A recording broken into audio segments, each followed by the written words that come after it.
말씀이 있는 교회. 오늘은 그 또한 은혜라 라는 제목으로 함께 말씀을 나누고자 합니다. 하나님의 주권에 대해서 며칠 전에 말씀을 나눴었죠. 하나님의 주권이라는 것은 뭔지 다 아시죠? 하나님이 주인이세요. 하나님이 주인된 권리를 행하시는 거예요. 온 우주 만물을 창조하시고 다스리시는 분이 하나님이시기 때문에 하나님의 뜻대로 하나님이 주인 되셔서 권한을 행사하신다. 이게 하나님의 주권입니다. 그래서 뭐라고 말씀하셨죠? 내가 긍휼히 여길 자를 긍휼히 여기고 불쌍히 여길 자를 불쌍히 여기리라 하셨다라고 했죠. 로마서 9장 15절에 말씀하셨고 또 18절에도 이렇게 말씀합니다. 그런즉 하나님께서 하고자 하시는 자를 긍휼히 여기시고 하고자 하시는 자를 완악하게 하시느니라. 하나님이 하고자 하시는 자를 긍휼히 여기시고 하고자 하는 자를 완악하게 하시는 거예요. 누군가는 선택하시고 누군가는 유기하시고 이걸 누구 뜻대로 한다고요? 하나님의 뜻대로 하는 거예요. 그러니까 아브라함의 손자를 예를 들죠. 이삭의 아들 에서와 야곱이 쌍둥이죠. 에서가 형이고 야곱이 동생이에요. 그런데 하나님께서 뭐라고 말씀하세요? 아직 태어나기 전에 그들이 어머니의 복중에 있을 때 야곱이 아니죠. 이삭에게 큰 자가 작은 자를 섬기리라 라고 말씀하세요. 그러니까 형 에서가 동생 야곱을 섬기리라. 그래서 나중에 뭐라고 말씀하시냐면 내가 야곱은 사랑하였고 에서는 미워하였도다 라는 말씀이 나와요. 그들이 태어나서 뭔가를 막 잘하고 이거를 보고 나서 그렇게 선택하신 게 아니라 아직 태어나기도 전에 어머니의 복중에 있을 때 하나님께서 그와 같이 말씀하신 거예요. 이런 걸 바로 하나님의 선택이라고 하고 하나님의 주권이라고 말하는 거예요. 하나님이 주인이시기 때문에 하나님의 뜻대로 형이 아닌 동생을 내가 더 사랑하겠다. 형인 에서가 동생인 야곱을 섬기게 될 것이다. 그렇게 하겠다라고 말씀하시는 거예요. 바울은 이것을 설명하기 위해서 토기장이의 비유를 들었죠. 토기장이가 그릇을 만들 때 흙 반죽을 가지고 어떤 것은 귀하게 쓸 그릇을 만들고 어떤 것은 그냥 일상에 허접하게 허투루 쓸 그릇을 만들고 누구 마음이에요? 만드는 토기장이 마음이죠. 내가 이 물컵을 만들지 아니면 저 화분을 만들지 아니면 그냥 뭐 밖에 뭘 만들지는 만드는 토기장이 마음이에요. 그런데 그릇이 왜 날 이렇게 만들었냐고 항변할 수 있어요? 없어요? 없죠. 그렇다는 거예요. 하나님과 우리와의 관계가 그렇다는 거예요. 창조주와 피조물 사이이기 때문에 우리가 하나님의 주권에 대해서 왈가왈부할 수 있는 문제가 아니라는 겁니다. 하나님은 천지를 창조하신 창조주시고 우리는 그분이 지으신 피조물이에요. 마치 그릇이 토기장이에게 항변할 수 없는 것처럼 우리가 하나님께 뭐라고 할 수 없는 사실은 위치예요. 이게 하나님의 주권이에요. 누군가는 선택하고 누군가는 버려두심, 유기, 하나님의 뜻대로 하는 거예요. 이게 하나님의 주권입니다. 인정하시겠어요? 믿어지세요? 저는 여기까지는 인정이 돼요. 당연히 하나님의 주권이지. 하나님의 뜻대로 하는 인정이 돼요. 그런데 만일 내가 선택을 받은 쪽이 아니고 버림받은 쪽에 있다면 어떨까? 구원받은 쪽이면 내가 야곱 쪽이면 하나님의 주권이니까 얼마든지 그렇게 하실 수 있지 당연하지 라고 하지만 만약에 내가 에서 편이라면 버림받은 편이라면 유기당한 편이라면 그때도 하나님의 주권을 순순히 인정하고 따라갈 수 있을까 하는 거죠. 그나마 내가 뭔가를 잘하려고 하나님 말씀대로 살아가려고 잘 살아왔는데 그와는 아무 상관없이 태어나기도 전에 하나님이 이미 그거 결정해 놓으셨다면 너는 선택, 너는 유기 하셨다면 이걸 어떻게 인정하냐고요. 내가 개판으로 살았으면 혹 모르겠어요. 근데 잘 살려고 어찌됐든 애를 썼다면 아마 순순히 받아들이기 어려울 것 같아요. 로마서 9장에서 11장이 이것에 대해서 사실은 말씀하고 있어요. 앞서 로마서 1장부터 8장까지 뭐였냐면 여러 가지 내용들이 있지만 핵심은 많이 들어보셨을 거예요. 이신칭의라는 거예요. 이신득의, 이신칭의, 이신득의. 믿음으로써 의롭다함을 얻는다. 율법이나 행위가 아니라 믿음으로 구원함을 얻는다라는 바울의 주장. 바울의 주장이 아니죠. 이게 바울의 핵심 논건데요. 믿음의 율법의 의가 아니라 하나님의 의로 구원함을 얻는다. 처음부터 계속 이걸 강조해 왔었잖아요. 율법의 행위가 아니라 하나님의 의, 곧 예수 그리스도를 믿는 믿음으로 말미암아 의롭다함을 얻는 거예요. 그래서 우리가 오늘날도 그걸 믿잖아요. 이 말씀을 믿잖아요. 우리가 뭔가를 잘하고 열심히 해서가 아니라 행위가 아니라 율법의 행위가 아니라 믿음으로 구원함을 얻는다는 걸 우리는 믿음으로 고백해요. 그렇다고 행동이 아무 의미 없다는 건 아닙니다. 물론. 근데 다른 차원이긴 하지만, 근데 바울은 계속해서 이걸 율법의 의가 아니라 하나님의 의로 구원함을 얻는다라는 사실을 8장까지 강조해 왔는데 뜬금없이 9장부터 11장까지 자기 동족인 이스라엘 민족의 구원에 대해서 얘기해요.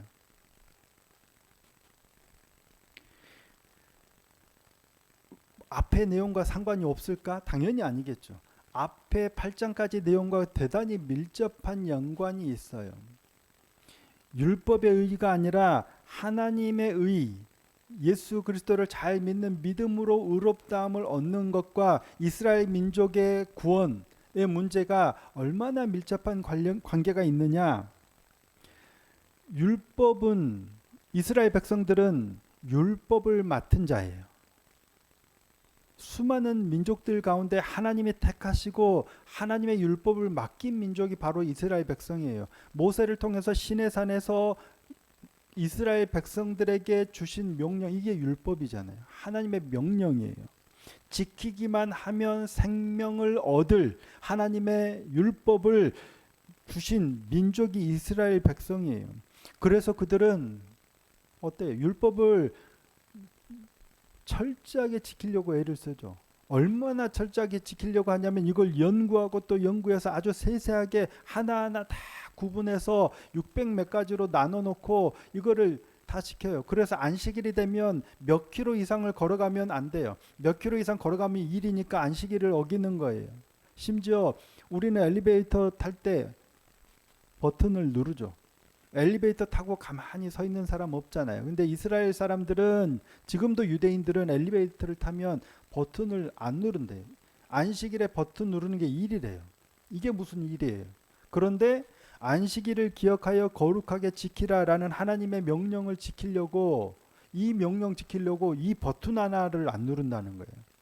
그러면 안식일 날 어떻게 하냐? 모든 층에 다 서서 문이 열렸다 닫혔다 하게 해놓은대요. 안식일에는. 그래서 내리든 타든 안 타든 20층 가려면 다 열려고 가는 거예요. 안식일을 지키. 그만큼 철저히 지키는 거예요. 그렇게 애를 쓰는 거예요. 왜? 그것이 하나님의 명령이라고 여겼기 때문에. 그런데 바울이 강조한 게 뭐예요? 8장까지. 그렇게 율법을 철저히 잘 지켰다고 해서 의롭게 되는 게 아니라고요. 하나님의 의로 의롭게 되는 거예요.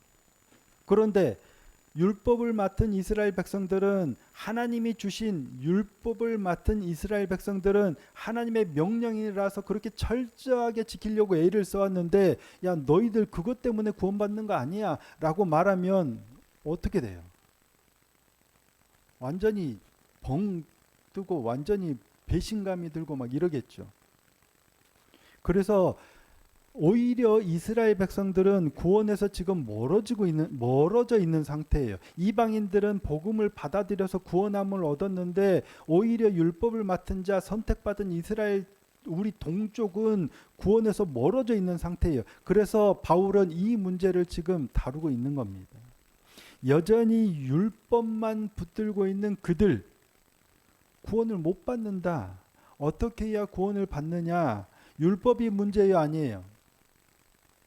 율법 자체는 문제가 아니에요. 그런데 그들에게 먼저가 있는 거예요.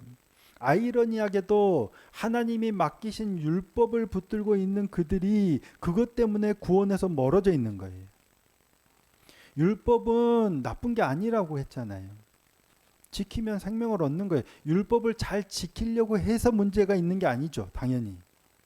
그들이 율법을 잘 지키려고 해서 지금 구원에서 멀어진 게 아니라 거기서 발생하는 뭔가 잘못된 못 때문에 구원에서 멀어져 있는 거예요. 그러니까 이스라엘 백성들은 되게 억울하죠. 우리가 그렇게 하나님을 잘 믿고 하나님의 말씀을 잘 따르려고 했는데 우리가 구원을 못 받는다고 얼마나 억울하겠어요. 하나님의 주권을 인정할 수 있겠습니까? 근데 바울이 그래서 말합니다. 하나님이 너희를 버리신 게 아니라고 얘기해요. 자, 1절, 2절입니다. 하나님 오늘 본문 1절, 2절 말씀. 노아마 그러므로 내가 말하노니 하나님이 자기 백성을 버리셨느냐? 그럴 수 없느니라. 나도 이스라엘이니요 아브라함의 씨에서 난 자요 베냐민 지파라. 하나님이 그 미리 아신 자기 백성을 버리지 아니하셨나니. 율법 맡겨놓고 하나님이 이스라엘 백성을 버리신 게 아니란 얘기예요. 하나님이 이스라엘 백성 율법 맡겨놓고 율법 잘 지키려고 하니까 너희들 버렸어 라고 하는 게 아니란 얘기예요. 하나님은 아직도 이스라엘 백성을 버리신 게 아니에요. 그러면서 바울은 엘리야 때 있었던 일을 언급하죠. 아합 시대 때 바알 숭배로 온통 물들어 있는 그때에 엘리야가 하나님을 향해서 막 탄식할 때 그러지 마.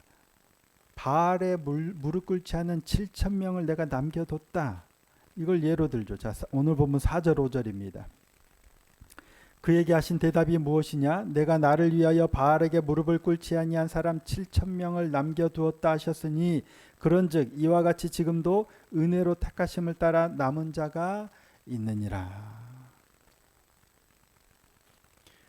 아직 너희를 버린 게 아니란 얘기예요. 남겨진 자가 있단 얘기예요. 그런데 너희가 지금 잘못된 것을 붙들고 따라가다 보니까 너희가 점점 멀어져 가고 있는 거예요. 그래서 하나님이 너희를 버리신 게 아니고 여전히 너희를 붙들고 계시고 여전히 너희가 돌이키기를 바라시는 거예요. 남겨준 자가 있는 거예요.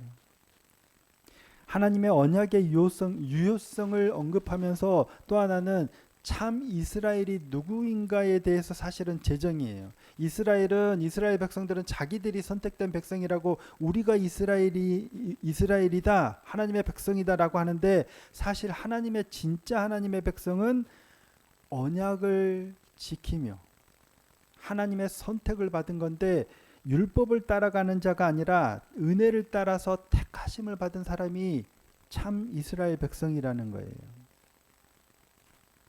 이에 따르면 오늘 저 중동에 있는 이스라엘 지금 국가가 이스라엘이 아니고요. 성경이 말씀하는 하나님이 말씀하는 이스라엘은 그 전쟁을 일삼고 있는 이스라엘이 아니고 은혜를 따라서 선택을 받은 하나님의 백성이 이스라엘이라는 거예요. 하나님께서 이스라엘을 버리지 않으셨고 지금도 여전히 은혜로 택하심을 따라 남은 자가 있어요. 이게 참 이스라엘 백성이라는 거예요. 그리고 지금은 이방인들이 은혜를 입었지만 그들을 보고 시기하고 질투함으로 이스라엘 백성들이 구원함을 다시 얻게 하려고 하나님이 이런 시간을 두셨다는 거예요. 그런데 여전히 율법을 맡았다는 자들, 의의 법을 맡았다는 자들이 도리어 택함에서 멀어지고 있어요. 이유가 뭘까요? 율법의 본질에 대한 이해는 없이 율법의 행위에 의지해서 스스로 의롭게 되려고 스스로 의를 세우려고만 하기 때문이에요. 그러다 보니까 하나님의 의로 하나님께서 율법 외에 세우신 새로운 의의 길을 제시하신 예수 그리스도를 받아들이지 못하고 있는 거예요.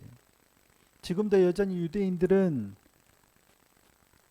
그러한 길을 가고 있는 사람들이 많죠. 여기서 이스라엘 백성들이 놓친 게 뭘까요? 율법을 맡은 자들, 율법을 지키려고 애를 쓰는 이들이 놓쳐버린 게 뭐냐면 율법의 본질이죠. 그리고 또 하나는 우리의 본성이에요. 율법의 본질을 놓치고 율법의 행위를 통해서 그걸 의지해서 자기가 의롭게 되려고 애를 쓰는 그들의 행위에서 문제가 본질을 놓친 것 하나, 또 하나는 우리의 본성을 놓친 거예요. 우리의 본성이 어떨까요? 율법의 행위를 의지하면 열심히 법을 잘 지키려고 하면 우리가 의로워질 수 있을 거라는 생각. 잘 보고 잘 생각하고 잘 판단하고 이걸 잘 따르면 바른 길을 갈 수 있다라고 생각하는 거예요. 그럴 수 있을까요? 착각입니다. 우리는 이게 근본적으로 불가능해요. 자, 오늘 본문 8절에서 10절까지 말씀인데 한번 함께 읽어보실까요? 8절에서 10절 말씀입니다. 읽겠습니다. 시작. 기록된 바 하나님이 오늘까지 그들에게 혼미한 심령과 보지 못할 눈과 듣지 못할 귀를 주셨다 함과 같으니라. 또 다윗이 이르되 그들의 밥상이 올무와 덫과 거치는 것과 보응이 되게 하시옵고 그들의 눈은 흐려 보지 못하고 그들의 등은 항상 굽게 하옵소서 하였느니라. 이사야 선지자의 말씀과 다윗의 고백인데요. 무슨 얘기냐면 우리는 근본적으로 죄인이란 얘기예요. 완악한 죄인이에요. 의인은 없나니 뭐예요? 하나도 없다. 바르게 보고 바르게 판단하고 바르게 행동한다? 애초에 불가능하다는 거예요. 일어나는 일들을 뉴스들이나 어떤 사건들을 보고 여러 사건들을 보고 내가 가진 어떤 모든 지식과 지혜를 체계를 다 동원해서 판단하고 그래서 바른 걸 선택하고 바른 길을 가야지 라고 우리는 생각하고 최대한 그러고 있다라고 생각하지만 애초에 이게 불가능한 거예요. 우리는 마치 이게 가능할 것처럼 생각하고 행동하는데 이게 불가능하다는 거예요. 실상은 보고 싶은 대로 보고 싶은 것만 보고 듣고 싶은 대로 듣고 하고 싶은 대로 하는 게 이게 우리예요. 그래서 인간 세상에서는 사실은 소망이 없죠. 하나님께서 진실을 보여주지 않으시면 우리는 진실이 뭔지 알 수 없어요. 나는 그동안 내가 경험해왔고 쌓아왔던 모든 지혜와 지식을 가지고 다 정확하게 정말 꼼꼼하게 판단한다고 하는데 하나님이 진실을 깨닫게 하고 보여주지 않으시면 우리는 진리에 이를 수 없는 존재란 얘기예요. 왜 누구는 선택하고 왜 누구는 버리시냐고요? 우리가 바르게 선택할 수 있는 존재가 아니기 때문이에요. 하나님의 주권에 의해서가 아니면 애초에 우리는 구원받을 수 있는 존재가 없어요. 누구는 선택하고 누구는 버림받아서 왜 그렇게 하나님 마음대로 하세요? 라고 하지만 하나님이 하나님의 주권에 의해서 누군가를 선택하지 않으시면 우리는 애초에 한 사람도 구원받을 수 있는 존재가 없다고요. 내가 잘 생각하고 내가 말씀을 잘 기억하고 잘 따라서 잘 가면 구원받을 수 있을 거라고 생각하지만 불가능하다고요. 하나님의 은혜로 하나님의 택하심을 입어서 그 길로 가게 하지 않으시는 이상 우리는 불가능해요. 하나님께서 긍휼히 여길 자를 긍휼히 여기시고 불쌍히 여길 자를 불쌍히 여기셔서 은혜를 입는 거예요. 하나님의 뜻대로. 그래서 그걸 하나님의 주권이라고 합니다. 저도 그렇지만 여러분도 그렇죠. 일이 내 마음대로 잘 안 되죠.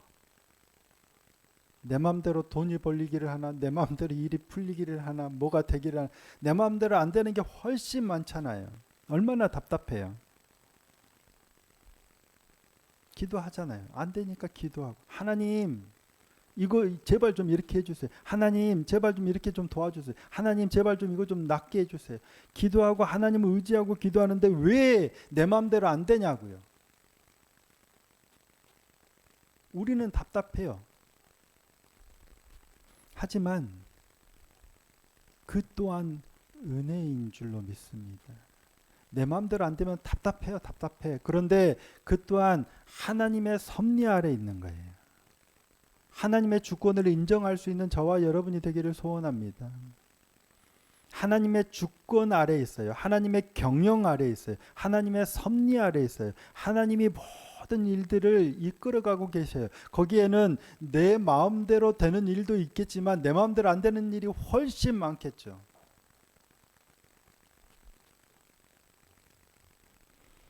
본디 죽을 수밖에 없는 죄인인 우리를 하나님께서 택하시고 구원하시기 위해서 그 아들 예수 그리스도를 보내셔서 우리 죄를 대속케 하셨어요. 이를 믿음으로 우리가 구원함을 얻는 거예요. 의롭다함을 얻는 거예요. 저와 여러분은 그 은혜로 살아갑니다. 비록 오늘 내가 원하는 대로 내 삶이 잘 이루어지지 않지만 순탄한 길을 아닐지라도 하나님의 이끄심을 따라서 우리의 삶이 이 온 우주 역사가 이루어져 가고 있음을 믿음으로 고백할 수 있는 저와 여러분이 되기를 소원하고 축복합니다. 그 또한 은혜라. 내 맘대로만 되면 그게 좋을 것 같은데 그게 아니고 하나님의 경영하심 아래서 비록 내가 원하는 대로 되지 않을지라도 지금 오늘 하루의 이 시간들 삶의 자리도 하나님의 은혜로 이루어져 가고 있음을 볼 수 있고 고백할 수 있는 저와 여러분이 되었으면 좋겠습니다. 그게 우리 마음대로 안 되겠죠. 왜냐하면 내 마음대로 안 되면 답답하고 짜증나고 불평, 불만, 원망. 그것이 아니라 하나님의 주권을 정말 하나님의 주권을 무엇인지 곰곰이 생각하고 인정함으로 하나님의 이끄심을 받아들이고 순종함으로 감사할 수 있는 그런 믿음의 사람이 되었으면 좋겠습니다. 그 은혜로 오늘 내가 원하는 것보다 더 밝은 내일을 허락하실 하나님을 기대하면서 오늘도 기쁨으로 나아가는 저와 여러분이 될 수 있기를 예수님의 이름으로 축복합니다.